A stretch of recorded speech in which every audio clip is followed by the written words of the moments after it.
മനുഷ്യനെ സൃഷ്ടിച്ചിരിക്കുന്നത് 3 ഘടകങ്ങൾ ചേർത്താകുന്നു എന്ന് വിശുദ്ധ ബൈബിൾ പഠിപ്പിക്കുന്നു.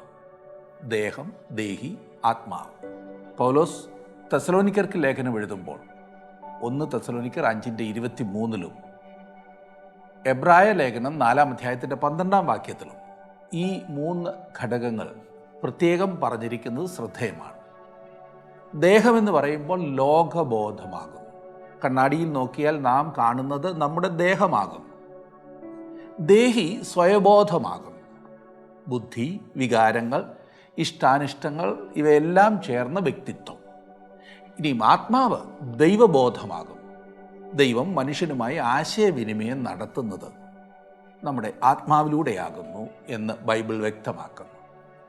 ദൈവിക ജീവനും ശക്തിയും മനുഷ്യൻ്റെ ദേഹിയിലേക്കും ദേഹത്തിലേക്കും പകർന്നു തരുന്നത് മനുഷ്യൻ്റെ ആത്മാവിലൂടെയാണ്. മനുഷ്യൻ്റെ ഇന്ദ്രിയങ്ങൾ കൊണ്ടോ ബുദ്ധി കൊണ്ടോ അവൻ്റെ ആത്മാവിനെ അറിയുവാനോ അനുഭവിക്കുവാനോ സാധ്യമല്ല. പ്രാപഞ്ചികമായ യാതൊരു മാർഗത്തിലൂടെയും ആത്മാവിനെ സമീപിക്കുക സാധ്യമല്ല എന്ന് വിശുദ്ധ യോഹന്നാൻ എഴുതിയ സുവിശേഷം 3-ാം അധ്യായത്തിൽ യേശു പഠിപ്പിച്ചു.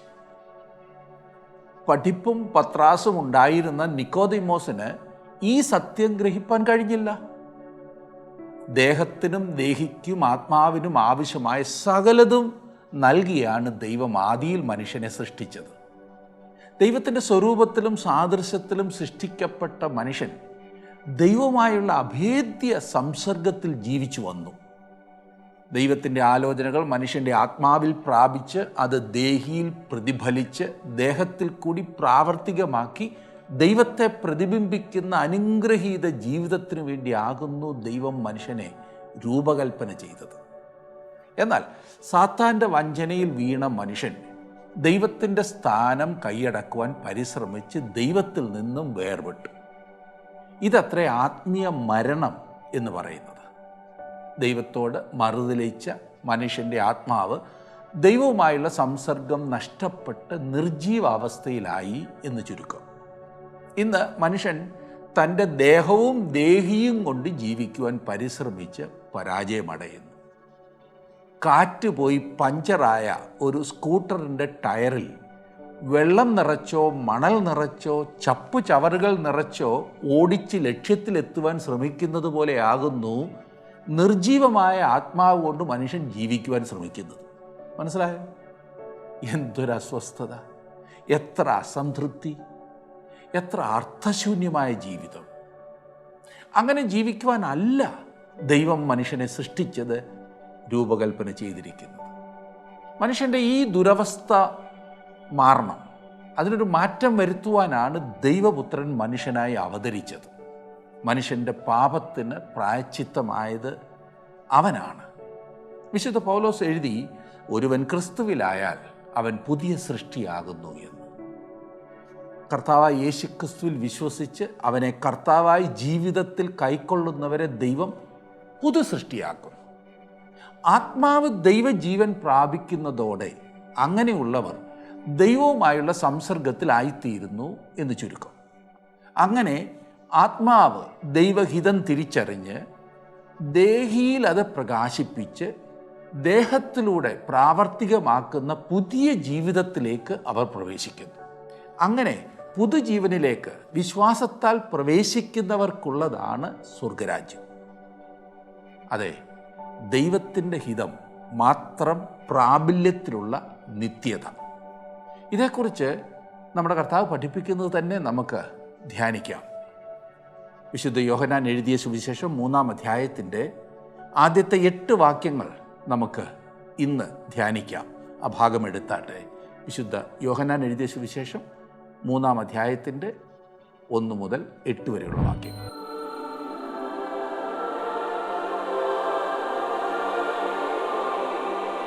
പരീശന്മാരുടെ കൂട്ടത്തിൽ യഹൂദന്മാരുടെ ഒരു പ്രമാണിയായി നിക്കോദിമോസ് എന്നു പേരുള്ള ഒരു മനുഷ്യൻ ഉണ്ടായിരുന്നു. ഈ മനുഷ്യൻ, അതായത് നിക്കോദിമോസ്, ജനക്കൂട്ടത്തിൽ നിന്ന് ഒറ്റപ്പെട്ടു നിൽക്കുന്നതായി നമുക്ക് കാണാം. ജനത്തിന്റെ വിശ്വാസം യഥാർത്ഥമല്ല എന്നറിയാൽ നമ്മുടെ കർത്താവ് അവരെ വിശ്വസിച്ചില്ല. എന്നാൽ ഈ നിക്കോദിമോസ് കലർപ്പില്ലാത്ത മനുഷ്യനായിരുന്നു. നമുക്ക് അയാളെ ഒന്ന് പരിചയപ്പെടാം. നിക്കോദീമോസിനെ കുറിച്ച് 3 കാര്യങ്ങൾ ഇവിടെ പറഞ്ഞിരിക്കുന്നു. ഒന്നാമത്, അവനൊരു പരീശനായിരുന്നു. ഇസ്രായേലിലെ ഏറ്റവും നല്ല വിഭാഗത്തിൽപ്പെട്ട ആളായിരുന്നു നിക്കോദീമോസ് എന്നാണ് അതിന്റെ അർത്ഥം. പഴയ നിയമത്തിന്റെ ദൈവനിശ്വാസ്യതയിലും മശിഹായുടെ ആഗമനത്തിലും അതിശയങ്ങളിലും ഉയർത്തെഴുന്നേൽപ്പിലും ഈ പരീശന്മാർ വിശ്വസിക്കുന്നവരായിരുന്നു. നിക്കോദീമോസ് എന്നാണ് അയാളുടെ പേര്. അയാൾ പരീശന്മാരുടെ കൂട്ടത്തിലുള്ള ഒരാളായിരുന്നു. അവൻ യഹൂദന്മാരുടെ ഒരു പ്രമാണിയായിരുന്നു. ഈ മനുഷ്യൻ ധരിച്ചിരുന്ന 3 മുഖംമൂടികളെക്കുറിച്ചാണ് ഇവിടെ പറഞ്ഞിരിക്കുന്നത്.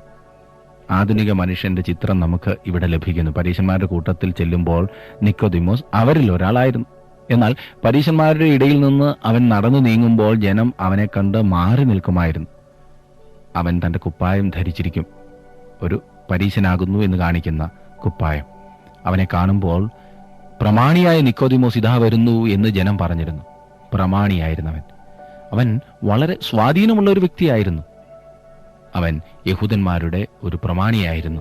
ആയതിനാൽ അവരിൽ നിന്നും വ്യത്യസ്തമായൊരു മനോഭാവം എല്ലായ്പ്പോഴും അവനുണ്ടായിരുന്നു.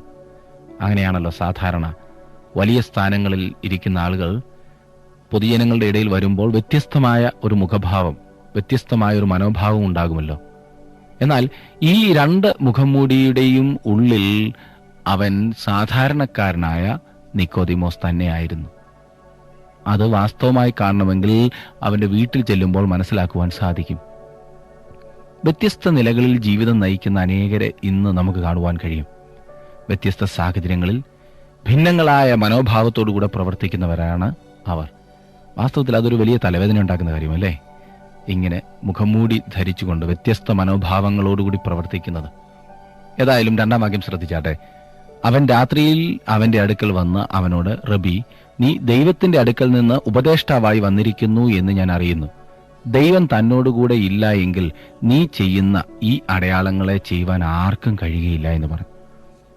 ഒരു മുഖംമൂടി ധരിച്ചുകൊണ്ടാണ് ഈ നിക്കോദീമോസ് കർത്താവായ യേശുവിന്റെ അടുക്കൽ വന്നത്. ഞങ്ങൾ അറിയുന്നു എന്നിവിടെ പറഞ്ഞിരിക്കുന്നത് ശ്രദ്ധിക്കുക. ആരാണ് ഈ ഞങ്ങൾ?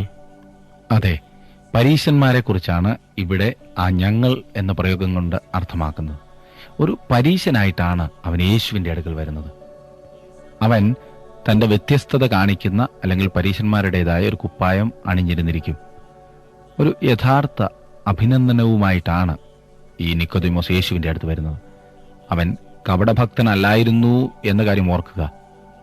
താങ്കൾ ദൈവത്തിന്റെ അടുക്കൽ നിന്നും വന്ന ഗുരു ആണെന്ന് പരീശന്മാരായ ഞങ്ങൾ വിശ്വസിക്കുന്നു എന്നാണ് അവൻ പറയുന്നത്. ദൈവരാജ്യത്തെക്കുറിച്ച് സംസാരിപ്പാനാണ് അവൻ വന്നത് എന്നത്ര ഞാൻ ചിന്തിക്കുന്നത്. റോമിന്റെ മുഖം നീക്കിക്കളഞ്ഞിട്ട് ഒരു രാജ്യം സ്ഥാപിക്കണമെന്ന ആഗ്രഹമായിരുന്നു പരീശന്മാർക്കുണ്ടായിരുന്നത്. എന്നാൽ അത് സാധ്യമാകുവാൻ യാതൊരു മാർഗവും അവർക്ക് കാണുവാൻ കഴിഞ്ഞില്ല. അപ്പോൾ ഇതാ ജനസമ്മതി നേടിയെടുത്ത ഒരു വ്യക്തി കടന്നു വരുന്നു.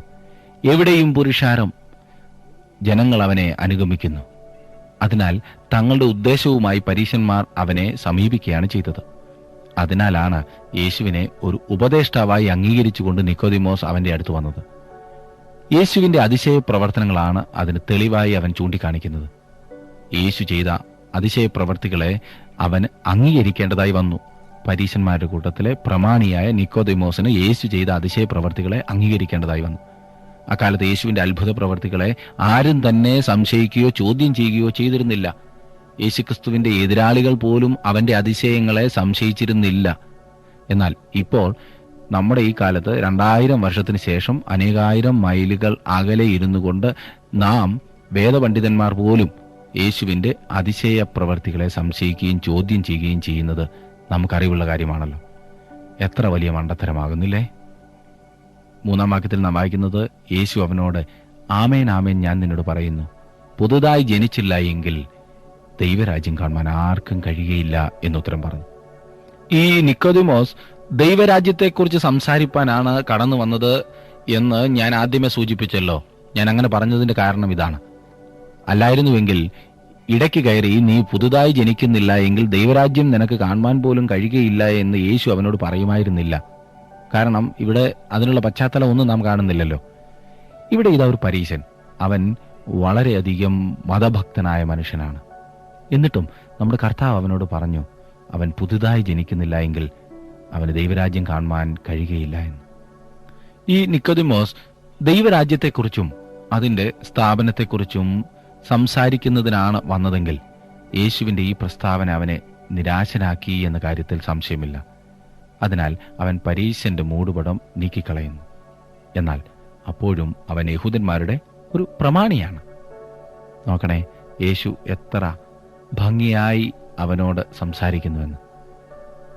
ജീവിതത്തിൽ എത്ര വലിയ മതഭക്തി ഉണ്ടായിരുന്നാൽ തന്നെയും, എത്രയധികം നല്ല കാര്യങ്ങൾ ചെയ്തിരുന്നാൽ തന്നെയും പുതുതായി ജനിക്കുന്നില്ല എങ്കിൽ, ജീവിതത്തിൽ ക്രിസ്തുവുമായി വ്യക്തിപരമായൊരു ബന്ധത്തിൽ എത്തിച്ചേരുന്നില്ല എങ്കിൽ, ക്രിസ്തുവിൽ വിശ്വസിച്ച് ക്രിസ്തുവിന്റെ മരണത്തിലും ഉയർത്തെഴുന്നേൽപ്പിലും വിശ്വസിച്ച് രക്ഷ പ്രാപിക്കുന്നില്ല എങ്കിൽ, പുതുതായി ജനിക്കുന്നില്ല എങ്കിൽ ദൈവരാജ്യം കാണുവാൻ പോലും കഴിയുകയില്ല. എത്ര വ്യക്തമായിട്ടാണ് കർത്താവ് ഇവിടെ സംസാരിക്കുന്നത്. ഇനി 4-ാം വാക്യത്തിൽ നാം വായിക്കുന്നത്, നിക്കോദിമോസ് അവനോട്, മനുഷ്യൻ വൃദ്ധനായ ശേഷം ജനിക്കുന്നത് എങ്ങനെ? രണ്ടാമതും അമ്മയുടെ ഉദരത്തിൽ കടന്ന് ജനിക്കാമോ എന്ന് ചോദിച്ചു. അവൻ പുതുതായി ജനിക്കണം എന്ന് യേശു നിക്കോദിമോസിനോട് പറഞ്ഞു. ഈ നിക്കോദിമോസിന് ശാരീരിക ജനനത്തെക്കുറിച്ചല്ലാതെ യാതൊന്നും ചിന്തിപ്പാൻ പോലും കഴിഞ്ഞില്ല. പരീശന്റെ മൂടുപടം നീക്കിക്കളഞ്ഞ ശേഷം ഉടൻ തന്നെ അവൻ ചോദിക്കുന്നത് ഇത് എങ്ങനെ സാധ്യമാകും എന്നാണ്. നമ്മുടെ കർത്താവ് ശാരീരികമായ ജനനത്തെക്കുറിച്ചല്ല സംസാരിച്ചത്, ഒരു ആത്മീകമായ ജനനത്തെക്കുറിച്ചാണ് അവൻ സംസാരിക്കുന്നത്. എന്നാൽ ആത്മീകമായ ജനനത്തെക്കുറിച്ച് നിക്കോദിമോസിന് മനസ്സിലാക്കുവാൻ കഴിഞ്ഞില്ല. അത് ഗ്രഹിക്കുവാനുള്ള ആത്മീയ കഴിവ്, ആ കാഴ്ചപ്പാട് അവനില്ലായിരുന്നു എന്നതാണ് അതിന്റെ കാരണം. 5-ാം വാക്യം നോക്കിക്കേ. അതിന് യേശു, ആമേൻ ആമേൻ ഞാൻ നിന്നോട് പറയുന്നു, വെള്ളത്താലും ആത്മാവിനാലും ജനിച്ചില്ല എങ്കിൽ ദൈവരാജ്യത്തിൽ കടപ്പാൻ ആർക്കും കഴിയുകയില്ല. വെള്ളത്താലും ആത്മാവിനാലും ജനിക്കുക എന്നാൽ എന്താണ് അർത്ഥം? വെള്ളത്താൽ ജനിക്കുക എന്ന് പറഞ്ഞിരിക്കുന്നത് ജലസ്നാനത്തെ കുറിക്കുന്നതാകുന്നു എന്ന് ചിന്തിക്കുന്നവരുണ്ട്. ക്രിസ്തീയ സ്നാനം, അതായത് ആന്തരിക വിശ്വാസത്തിന്റെ ബാഹ്യ പ്രകടനമായ ജലസ്നാനം വളരെ പ്രധാനപ്പെട്ടതാണ്. ഞാൻ വിശ്വസിക്കുന്നു ഇത് വളരെ പ്രധാനപ്പെട്ടതാണ്. എന്നാൽ അതൊരിക്കലും രക്ഷയ്ക്കുള്ള ഉപാധി അല്ല. അങ്ങനെ പഠിപ്പിക്കുന്നത് വേദവിപരീതമാകുന്നു. ഞാൻ അനേകം വേദപണ്ഡിതന്മാരുടെ പഠനം ശ്രദ്ധിച്ചതിലും ഈ പറഞ്ഞത് സത്യമാകുന്നു. ഒരു വ്യക്തിയുടെ വിശ്വാസം പരസ്യമായി സാക്ഷിക്കുന്നതിന് ദൈവവചനം കാണിച്ചു തന്നിട്ടുള്ള പ്രധാനപ്പെട്ടതും നല്ലതുമായ ഒരു മാർഗമാകുന്നു ജലസ്നാനം. എന്നാൽ രക്ഷിക്കപ്പെടുവാനുള്ള ഒരു വ്യവസ്ഥ അല്ല സ്നാനം. പരസ്യമായി സാക്ഷിക്കുവാനുള്ളതാണ്. രഹസ്യമായി ചെയ്തതുകൊണ്ട് വിശേഷമൊന്നുമില്ല. ഇപ്പോൾ ചിലർ പറയാം, പിന്നെ ഇന്ന വാക്യത്തിലൊക്കെ പറയുന്നു ജലസ്നാനം മൂലം രക്ഷിക്കപ്പെടുമെന്ന്. പ്രിയ സ്നേഹിതരെ, പുതിയ നിയമത്തിൽ 200-ലധികം പ്രാവശ്യം പറഞ്ഞിരിക്കുന്ന ഒരു കാര്യം എന്തെന്നാൽ വിശ്വാസം എന്ന ഒരൊറ്റ കാര്യത്തിന്റെ അടിസ്ഥാനത്തിലാകുന്നു രക്ഷ എന്നത്രേ. രക്ഷയ്ക്ക് സ്നാനം ആവശ്യമാകുന്നു എന്ന് വാദിക്കുന്നവർ ചില വാക്യങ്ങളൊക്കെ ഉദ്ധരിക്കുന്നത് എനിക്കറിയാം. പക്ഷേ ഞാൻ പറയട്ടെ, നിങ്ങൾ 5 വാക്യം ഉദ്ധരിക്കുന്നുവെങ്കിൽ 200-ലധികം വാക്യങ്ങളിൽ ഞാൻ കാണിക്കാം രക്ഷയ്ക്ക് വിശ്വാസം എന്ന ഒരു കാര്യം മാത്രമാകുന്നു മുഖാന്തരമായിട്ടുള്ളത് എന്ന്. അല്ലാതെ പഠിപ്പിച്ചാൽ മറ്റ് പല ആചാരങ്ങളെയും നാം അവിടെ കൊണ്ടുവരേണ്ടതായി വരും. അതുകൊണ്ട് സ്നാനം പ്രധാനപ്പെട്ടതല്ല എന്ന് ഞാൻ ഒരിക്കലും പറഞ്ഞില്ല. വളരെ പ്രധാനപ്പെട്ടതാകുന്നു സ്നാനം. പക്ഷേ അതൊരു രക്ഷയ്ക്കുള്ളൊരു മുഖാന്തരമായ ഒരു ഉപാധിയായി നാം ഒരിക്കലും പറയരുത്. രക്ഷയ്ക്ക് സ്നാനം ആവശ്യമാകുന്നു എന്ന് വാദിക്കുന്നവർ ചില വാക്യങ്ങൾ ഉദ്ധരിക്കുന്നത് എനിക്കറിയാമെന്ന് ഞാൻ പറഞ്ഞല്ലോ. അതിൽ അതിപ്രധാനപ്പെട്ട ഒന്നാകുന്നു ഈ 5-ാം വാക്യം. ഈ വാക്യത്തിന് ഞാൻ എന്ത് വ്യാഖ്യാനം നൽകും എന്ന് കാണുവാൻ പലരും കാത്തിരിക്കുന്നുണ്ടാകും. എന്നാൽ എന്റെ വ്യാഖ്യാനം പറയുന്നതിനു മുൻപ് ഈ കാര്യത്തിൽ എന്നേക്കാൾ പരിജ്ഞാനമുള്ള ഒരാൾ പറഞ്ഞിരിക്കുന്നത് ഞാനൊന്ന് ഉദ്ധരിക്കാം. സഹോദരൻ KV ജോൺ എഴുതി കോട്ടയത്ത് ഗുഡ് ന്യൂസ് പബ്ലിക്കേഷൻസ് പ്രസിദ്ധീകരിച്ച യോഹന്നാന്റെ സുവിശേഷം ഒരു വ്യാഖ്യാനം എന്ന ഗ്രന്ഥത്തിൽ ഈ വാക്യത്തെ വ്യാഖ്യാനിച്ചിരിക്കുന്നത് ഇപ്രകാരമാകുന്നു. ഞാൻ ആ ഭാഗം ഒന്ന് വായിക്കട്ടെ. 3-ാം അധ്യായത്തിന്റെ 5-ാം വാക്യം. വെള്ളത്താലും ആത്മാവിനാലും ജനിച്ചില്ല എങ്കിൽ. 3-ാം വാക്യത്തിൽ പുതുതായി ജനിക്കുക എന്ന് കാണുന്നതിന്റെ വിശദീകരണമാണ് ഈ പ്രയോഗം. ഇവിടെ വെള്ളം എന്ന് പറയുന്നത് എന്താണെന്നതിൽ തർക്കമുണ്ട്. അത് യോഹന്നാന്റെ സ്നാനത്തെ കാണിക്കുന്നു എന്നും ക്രൈസ്തവ മാമോദീസായെ കാണിക്കുന്നു എന്നും വ്യാഖ്യാനമുണ്ട്. ക്രൈസ്തവ സ്നാനമാണെന്ന് സ്ഥാപിക്കാൻ ഒരിക്കലും സാധ്യമല്ല. കാരണം സ്നാനം സംബന്ധിച്ച് കർത്താവ് ഒന്നും പഠിപ്പിക്കുവാൻ തുടങ്ങിയിരുന്നില്ല. കർത്താവ് മരിച്ച് അടക്കപ്പെട്ട് ഉയർത്തെഴുന്നേറ്റ ശേഷമാണ് സ്നാനത്തെപ്പറ്റി കൽപ്പന കൊടുക്കുന്നത്. രണ്ടാമതായി, ക്രൈസ്തവ സ്നാനത്തിൽ ജനനമല്ല മരണവും പുനരുത്ഥാനവുമാണ് സാദൃശീകരിക്കപ്പെടുന്നത്. റോമാലേഖനം 6-3-4 വാക്യങ്ങൾ. തിരുവെഴുത്തിൽ ഒരിടത്തും ജലസ്നാനം ജനനത്തോട് സാദൃശ്യപ്പെടുത്തിയിട്ടില്ല. അത് മരണത്തെ കാണിക്കുന്നതാണ്. ജലസ്നാനം പഴയ മനുഷ്യന്റെ അടക്കത്തിന്റെ ചിത്രമാണ്, വീണ്ടും ജനനത്തിന്റെ ചിത്രമല്ല. മൂന്നാമതായി, സ്നാനം വീണ്ടും ജനനത്തിന്റെ ഉപാധിയായി തിരുവെഴുത്തിൽ എങ്ങും പറഞ്ഞിട്ടില്ല. മറിച്ച് നാം അംഗീകരിച്ചാൽ രക്ഷ കൃപയാലാണ്, പ്രവൃത്തിയാലല്ല എന്ന പുതിയ നിയമ അടിസ്ഥാന പ്രമാണം തകർക്കുകയായിരിക്കും ഫലം. മൂന്നാമത്തെ പോയിന്റ് ഞാൻ ഒന്നുകൂടെ വായിക്കാം. സ്നാനം വീണ്ടും ജനനത്തിന്റെ ഉപാധിയായി തിരുവെഴുത്തിൽ എങ്ങും പറഞ്ഞിട്ടില്ല. മറിച്ച് നാം അംഗീകരിച്ചാൽ രക്ഷ കൃപയാലാണ്, പ്രവൃത്തിയാലല്ല എന്ന പുതിയ നിയമ അടിസ്ഥാന പ്രമാണം തകർക്കുകയായിരിക്കും ഫലം. അത് പ്രവൃത്തിയാൽ, കർമ്മമാർഗത്താൽ രക്ഷ എന്ന ദുരുപദേശം സ്ഥാപിക്കുകയായിരിക്കും. വെള്ളവും ആത്മാവും എന്ന പ്രയോഗം ആദിമ സൃഷ്ടിയിലേക്ക് നമ്മുടെ ശ്രദ്ധ തിരിക്കുന്നു. പാഴും ശൂന്യവുമായി ഭവിച്ച പ്രപഞ്ചത്തിൽ പുതുസൃഷ്ടി നടത്തുന്നതിന് വെള്ളത്തിന്മേൽ ദൈവത്തിന്റെ ആത്മാവ് വ്യാപരിച്ചിരുന്നതായി വായിക്കുന്നു. ഉൽപ്പത്തി പുസ്തകം 1-2 വാക്യം. യോഹന്നാൻ മുമ്പ് പറഞ്ഞ അക്ഷരിക ജനനത്തിന്റെ കാര്യവും ഈ ബന്ധത്തിൽ നാം ഓർക്കണം. സുവിശേഷ വിഹിത സഭകളിൽപ്പെട്ടവർ വെള്ളത്തിന് കൊടുക്കുന്ന 2 വ്യാഖ്യാനമുണ്ട്. ഒന്ന്, വചനം എന്ന വ്യാഖ്യാനം. യെഹെസ്കേൽ പ്രവചനം 36-25 വാക്യത്തിലും 26 വാക്യത്തിലും ഇസ്രായേലിന്റെ മേൽ നിർമ്മല ജലം തളിക്കും എന്ന് പറഞ്ഞ ശേഷം ദൈവാത്മാവിന്റെ കാര്യവും പറയുന്നു. ഇവിടെ ജലം വചനത്തിന്റെ ശുദ്ധീകരണ ശക്തിയെ കാണിക്കുന്നു.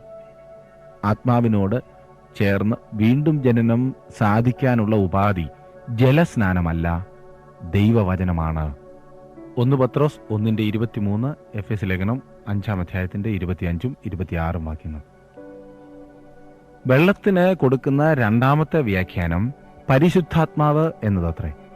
യോഹന്നാൻ 7:38-39 ജീവജലത്തിന്റെ നദികൾ എന്ന് പറഞ്ഞിരിക്കുന്നത് പരിശുദ്ധാത്മാവാണ് എന്ന് വ്യക്തമായി കാണുവാൻ സാധിക്കും. പഴയ നിയമത്തിൽ നിന്നുള്ള ഒരു ഉദാഹരണം നോക്കുക. യെശയ്യാപ്രവചനം 44:3 ദാഹിച്ചിരിക്കുന്നിടത്ത് ഞാൻ വെള്ളവും നിന്റെ സന്തതിമേൽ എൻ്റെ ആത്മാവിനെയും പകരും. വെള്ളം എന്ന് പറഞ്ഞിട്ട് അത് ആത്മാവാണെന്നും പറയുന്നു. വെള്ളത്താലും ആത്മാവിനാലും എന്ന പ്രയോഗം ഗ്രീക്കിലെ ഘടനയനുസരിച്ച് വെള്ളത്താൽ, അതെ ആത്മാവിനാൽ എന്ന് തർജ്ജിമ ചെയ്യാവുന്നതാണ്. അങ്ങനെയെങ്കിൽ വെള്ളത്താലും ആത്മാവിനാലും ജനിക്കുക എന്നത് വെള്ളത്താൽ അല്ലെങ്കിൽ വചനത്താൽ, അതായത് ആത്മാവിനാൽ ജനിക്കുക, ആത്മാവാകുന്ന വെള്ളത്താൽ ജനിക്കുക എന്ന് മനസ്സിലാക്കാം. തുടർന്ന് വരുന്ന 6-8 വാക്യങ്ങളിൽ ആത്മാവിനാൽ ജനിക്കുക എന്ന് മാത്രമേ ഉള്ളൂ എന്നതും ഇതിനെ ഉറപ്പിക്കുന്നു. ഇത്രയുമാണ് സഹോദരൻ KV ജോൺ എഴുതിയത്. അർത്ഥവത്തായി തോന്നുന്നില്ലേ? അതേ സുഹൃത്തെ, നമ്മുടെ വിശ്വാസത്തെ വർദ്ധിപ്പിക്കുന്ന ഏതൊരു കാര്യവും ചെയ്യുന്നത് നല്ലതാണ്. എന്നാൽ ദൈവവചനം വ്യാഖ്യാനിക്കുന്നത് ശ്രദ്ധിച്ചു വേണം. ഇനിയും ഇത് ശാരീരികമായ ജനനത്തെ സൂചിപ്പിക്കുന്നു എന്ന് ചിന്തിക്കുന്നവരും കുറവല്ല. അതായത് വെള്ളത്താലും ആത്മാവിനാലും ജനിച്ചില്ല എങ്കിൽ എന്ന് പറഞ്ഞിരിക്കുന്ന ജനനം ശാരീരികമായ ജനനത്തെ സൂചിപ്പിക്കുന്നു എന്ന് ചിന്തിക്കുന്നവരും കുറവല്ല. എന്നാൽ ഇവിടെ അർത്ഥമാക്കിയിരിക്കുന്നത് ഇതല്ല. സ്വാഭാവിക ജനനവും ആത്മീയ ജനനവും തമ്മിലുള്ള വ്യത്യാസത്തെക്കുറിച്ചല്ല ഇവിടെ പറയുന്നത്. പിന്നെയോ ഒരു വ്യക്തിക്ക് എപ്രകാരം വീണ്ടും ജനിക്കുവാൻ കഴിയും എന്നതിനെക്കുറിച്ചത്രേ യേശു പറയുന്നത്. 2-ാം അധ്യായത്തിൽ നാം കണ്ടതുപോലെ വെള്ളം ദൈവവചനത്തെ സൂചിപ്പിക്കുന്നു. യോഹന്നാൻ 17:17 ഇപ്രകാരം യേശു പറഞ്ഞിട്ടുണ്ട്, സത്യത്താൽ അവരെ വിശുദ്ധീകരിക്കണമേ, നിന്റെ വചനം സത്യമാകുന്നു. വചനത്തിന് ശുദ്ധീകരിക്കുന്നതിനുള്ള ശക്തിയുണ്ട്. യോഹന്നാന്റെ സുവിശേഷം 15-ാം അധ്യായത്തിന്റെ 3-ാം വാക്യത്തിൽ യേശു ഇപ്രകാരം പറയുന്നു, ഞാൻ നിങ്ങളോട് സംസാരിച്ച വചനം നിമിത്തം നിങ്ങൾ ഇപ്പോൾ ശുദ്ധിയുള്ളവരാകുന്നു. ദൈവവചനത്തെ വെള്ളത്തോട് സദൃശ്യപ്പെടുത്തി ആവർത്തിച്ച് പറഞ്ഞിരിക്കുന്നു. വെള്ളത്താലും ആത്മാവിനാലും ജനിക്കുക എന്ന് പറഞ്ഞാൽ ദൈവവചനം ഉപയോഗിച്ച് പരിശുദ്ധാത്മാവിനാൽ ഒരു വ്യക്തി വീണ്ടും ജനിക്കേണ്ടതാണ് എന്ന് നാം വിശ്വസിക്കുന്നു. ഞാൻ ആ കാര്യം ഒന്നുകൂടെ പറയാം. വെള്ളത്താലും ആത്മാവിനാലും ജനിക്കുക എന്ന് പറഞ്ഞാൽ ദൈവവചനം ഉപയോഗിച്ച് പരിശുദ്ധാത്മാവിനാൽ ഒരു വ്യക്തി വീണ്ടും ജനിക്കേണ്ടതാണ് എന്ന് നാം വിശ്വസിക്കുന്നു. ദൈവത്തിന്റെ പരിശുദ്ധാത്മാവിനാൽ ദൈവവചനം പ്രയോജനപ്പെടുത്താതെ യാതൊരു വ്യക്തിക്കും വീണ്ടും ജനിക്കുവാൻ കഴിയുകയില്ല. ദൈവവചനമാകുന്ന വെള്ളവും പരിശുദ്ധാത്മാവാകുന്ന ആത്മാവും ഹൃദയത്തിൽ യാഥാർത്ഥ്യമാക്കിക്കൊണ്ട് ഇന്ന് വ്യക്തികൾ വീണ്ടും ജനനം പ്രാപിക്കുന്നു. അപ്പോസ്തല പ്രവൃത്തികളുടെ പുസ്തകത്തിൽ 3 മാനസാന്തരത്തെക്കുറിച്ച് പറഞ്ഞിട്ടുണ്ട്. അവ ഉദാഹരണങ്ങളായിട്ടാണ് നമുക്ക് നൽകിയിരിക്കുന്നത്. എത്യോപ്യക്കാരനായ ഷണ്ണന്റെ മാനസാന്തരം, കൊർന്നല്യോസിന്റെ മാനസാന്തരം, പൗലോസിന്റെ മാനസാന്തരം, ഇവയത്രേ ഈ 3 മാനസാന്തരങ്ങൾ. ഈ 3 സംഭവങ്ങളിലും ദൈവത്തിന്റെ പരിശുദ്ധാത്മാവ് ഒരു ദൈവ മനുഷ്യനിൽ കൂടി നൽകിയ ദൈവവചനം ഉപയോഗപ്പെടുത്തിയതായി കാണാവുന്നതാണ്. ദൈവത്തിന്റെ പരിശുദ്ധാത്മാവ് ദൈവവചനം ഉപയോഗപ്പെടുത്തിക്കൊണ്ട് വ്യക്തികളെ മാനസാന്തരത്തിലേക്ക് നയിക്കുന്നതിനെയാണ് വെള്ളത്താലും ആത്മാവിനാലും ജനിക്ക എന്ന് പറഞ്ഞിരിക്കുന്നതിനാൽ അർത്ഥമാക്കിയിരിക്കുന്നത്. അതുകൂടാതെ നിക്കോദിമോസിന് ദൈവരാജ്യത്തിൽ പ്രവേശിപ്പാൻ കഴിയുകയില്ല, ദൈവരാജ്യം കാണുവാൻ പോലും കഴിയുകയില്ല. പുതുതായി ജനിക്കുക, യേശുക്രിസ്തുവിലുള്ള വിശ്വാസത്താലുള്ള ജനനം, ഇത് ദൈവത്തിന്റെ വചനത്താലും ദൈവത്തിന്റെ പരിശുദ്ധാത്മാവിലും ആകുന്നു സംഭവിക്കുന്നത്. ഇനി 6-ാം വാക്യത്തിൽ നാം വായിക്കുന്നത്, ജഡത്താൽ ജനിച്ചത് ജഡമാകുന്നു, ആത്മാവിനാൽ ജനിച്ചത് ആത്മാവാകുന്നു. നമ്മുടെ ജഡത്തെ, അതായത് നമ്മുടെ പഴയ സ്വഭാവത്തെ നീക്കുവാനല്ല ദൈവം ഉദ്ദേശിക്കുന്നത്. അതിനെ മാറ്റുവാൻ കഴിയുകയില്ല എന്നതത്രേ വാസ്തവം. തെറ്റിദ്ധരിക്കരുത്, ഞാൻ പറയുന്നത് മുഴുവൻ കേട്ടാട്ടെ. ദൈവവചനത്തിൽ അതേക്കുറിച്ച് വളരെയധികം കാര്യങ്ങൾ പറഞ്ഞിട്ടുണ്ട്. നമ്മുടെ പഴയ സ്വഭാവം ദൈവത്തോടുള്ള ശത്രുതയിലാണ്. ജഡത്തിന്റെ ചിന്ത ദൈവത്തോട് ശത്രുത്വമാകുന്നു. അത് ദൈവത്തിന്റെ ന്യായപ്രമാണത്തിന് കീഴ്പ്പെടുന്നില്ല, കീഴ്പ്പെടുവാൻ കഴിയുന്നതുമല്ല. ജഡ സ്വഭാവമുള്ളവർക്ക് ദൈവത്തെ പ്രസാദിപ്പിക്കാൻ കഴിവില്ല. റോമാലേഖനം 8-ാം അധ്യായത്തിന്റെ 7-8 വാക്യങ്ങളാണ് ഞാൻ വായിച്ചത്. നമ്മുടെ പഴയ സ്വഭാവത്തെ വീണ്ടെടുക്കുന്നതിനോ നന്നാക്കുന്നതിനോ ശക്തിപ്പെടുത്തുന്നതിനോ രക്ഷിക്കുന്നതിനോ ദൈവത്തിന് യാതൊരു പദ്ധതിയുമില്ല. ആ പഴയ സ്വഭാവം നമ്മോടൊപ്പം ശവക്കുഴിയിലേക്ക് പോകേണ്ടതാണ്. നാം മരിക്കുന്നതിന് മുൻപ് നമ്മുടെ കർത്താവ് വരുന്നുവെങ്കിൽ കണ്ണിമയ്ക്കുന്നതിനിടയിൽ നാം രൂപാന്തരപ്പെടും. അതായത് നമ്മുടെ പഴയ സ്വഭാവം നാം വിട്ടുകളയും. അത് ഒരിക്കലും ദൈവത്തോട് അനുസരണമുള്ളതായിരിക്കുകയില്ല. ജഡത്താൽ ജനിച്ചത് ജഡമാകുന്നു. അത് ഒരു പ്രത്യക്ഷ പ്രമാണമാണ്. ജഡത്തെ രക്ഷിക്കുവാൻ ദൈവത്തിന് ഉദ്ദേശമില്ല. ഈ പഴയ സ്വഭാവത്തിന്റെ സ്ഥാനത്ത് പുതിയ സ്വഭാവം ഉണ്ടാകേണ്ടിയിരിക്കുന്നു. അല്ലാതെ പഴയ സ്വഭാവത്തെ പോളിഷ് ചെയ്ത് അല്ലെങ്കിൽ പുതുതായി പെയിന്റ് അടിച്ച് പൗഡറൊക്കെ ഇട്ട് ഇരുത്തുകയല്ല. ഇന്ന് അനേകരും അങ്ങനെയാണ് ചെയ്യുന്നത്.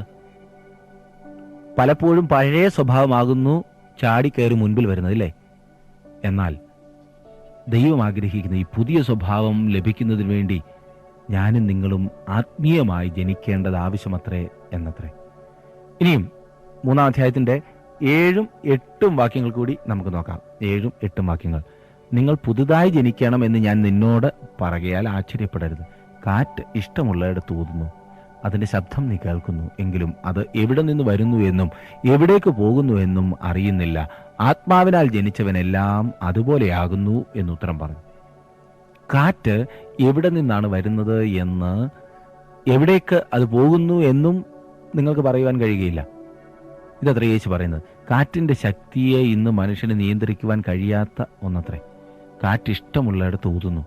അതിൻ്റെ ഗതിയെ തിരിച്ചുവിടുന്നതിനോ വ്യത്യാസപ്പെടുത്തുന്നതിനോ നമുക്ക് കഴിയുകയില്ല. കാറ്റിനെ നിയന്ത്രിക്കുന്ന കാര്യത്തിൽ നാം ഇതേവരെയും വിജയിച്ചിട്ടില്ല.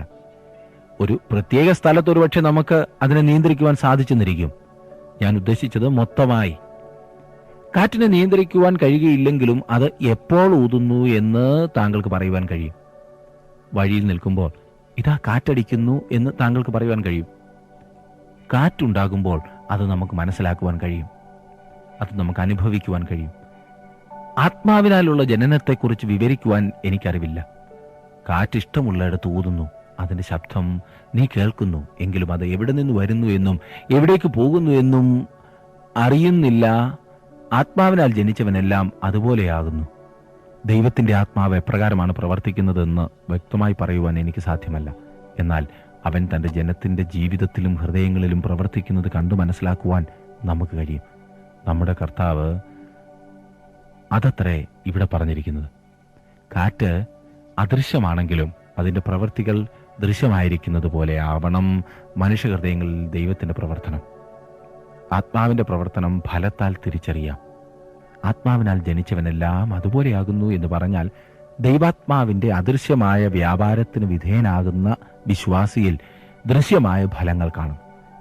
അവൻ്റെ ലക്ഷ്യം, അവൻ്റെ പ്രതീക്ഷകൾ, സ്വഭാവം, ഇവയ്ക്കെല്ലാം ഗണ്യമായ പരിവർത്തനം സംഭവിക്കുന്നു. ഞാൻ പറഞ്ഞു മനസ്സിലായല്ലോ? വീണ്ടും ജനനം പ്രാപിച്ചതായ ഒരു ദൈവപൈതലിൻ്റെ ലക്ഷ്യം, അവൻ്റെ പ്രതീക്ഷകൾ, അവൻ്റെ സ്വഭാവം, ഇവയ്ക്കൊക്കെയും ഗണ്യമായ മാറ്റമുണ്ടാകും. ഈ പരിവർത്തനമില്ലാതെ വീണ്ടും ജനനം പ്രാപിച്ചതാണെന്ന് പറഞ്ഞതുകൊണ്ട് ഒരു വിശേഷവുമില്ല സുഹൃത്തെ. സ്വയം ഒന്ന് പരിശോധിക്കൂ. താങ്കളുടെ ജീവിതത്തിൻ്റെ ലക്ഷ്യം ഇന്നും ജഡീകമായത് മാത്രമാണെങ്കിൽ, എങ്ങനെങ്കിലും പണമുണ്ടാക്കണം, സുഖമായി ജീവിക്കണം എന്നിത്യാദി കാര്യങ്ങളാണെങ്കിൽ ആത്മാവിൻ്റെ പ്രവർത്തനം എന്താണ് നടന്നിട്ടുള്ളത്? സ്വഭാവത്തിൽ എന്തെങ്കിലും മാറ്റമുണ്ടോ? മദ്യപാനവും പുകവലിയും നിർത്തി എന്നത് ശരിയാണ്, അത് നല്ല കാര്യം. എന്നാൽ അതിലും മാരകമായ സ്വഭാവങ്ങൾ കൊണ്ടു നടക്കുന്നില്ലേ? ഇന്നത്തെ ഈ പഠനം ശ്രദ്ധിച്ച എല്ലാവർക്കും നന്ദി. നിങ്ങൾ ഓരോ ദിവസവും അതിപ്രധാന ദൈവവചനം ശ്രദ്ധിക്കുവാൻ താല്പര്യം കാണിക്കുന്നതിന് നന്ദി. ദൈവം നിങ്ങളെ സമൃദ്ധിയായിട്ട് അനുഗ്രഹിക്കട്ടെ. അടുത്ത ക്ലാസ്സിൽ നമുക്ക് വീണ്ടും കാണാം.